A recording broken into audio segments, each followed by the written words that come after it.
Updates on the article system. All right, so in this video, we're going to show you a couple things that we've changed with our article system inside of the blogs. So if I come over here to the menu and I go into my articles, okay, the first thing I want to show you are the different subtopics that we've added. So one, we have the items here, which is just simply going to be the articles. Then we have the topics as well. And also we have our general configurations for the entire article system. So let's start there. All right, now once we're here, we see that we can manage the list styles, the number of columns here, 1 through 4. We can also manage our number of posts per page and all of our colors here as well. And then we can activate or inactivate our comments, and then we can also change the button text. So as of now, the default is read more on all of our buttons.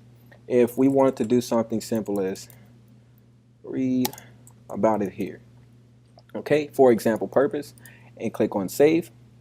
Now that is going to be our new default button for all of our articles. Okay, and we can see that here. Now another thing that we can do, if we come back here to our articles, we can go into topics.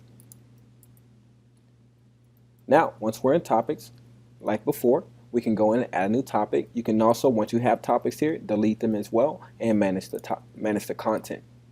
Yeah, the same thing applies for the items here or the actual articles. Now here are our articles. If we press on this red icon here, we'll delete the article. If we press on this orange one here, we can go in and we can actually edit. Now once we edit, we can go in and see the title, the date, the categories, and the description here. And then this is where we manage our article content. All right, and then we can save as well. If we come up top and go to our settings, we can change the author's name, the email, the Google Plus account if you have that link, and then we can also add an external site here as well. And then we can change the button per article.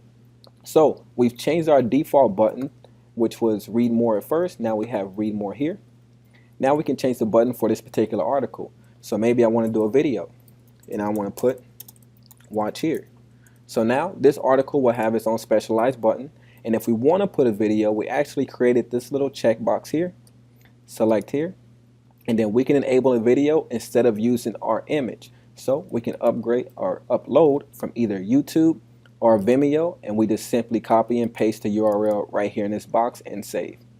Now the last tab here is to put in a pop-up. So we have two different pop-ups here, and we have another tutorial fully explaining the pop-up system. But you can add a pop-up either when somebody comes onto the page or while they've been on your page reading for a little while, or you can add one for when they're trying to leave this particular page. Okay, now the last thing I want to go over is the manage comments, which is simply if you click here, you can go in and manage any comments that you have on your blog.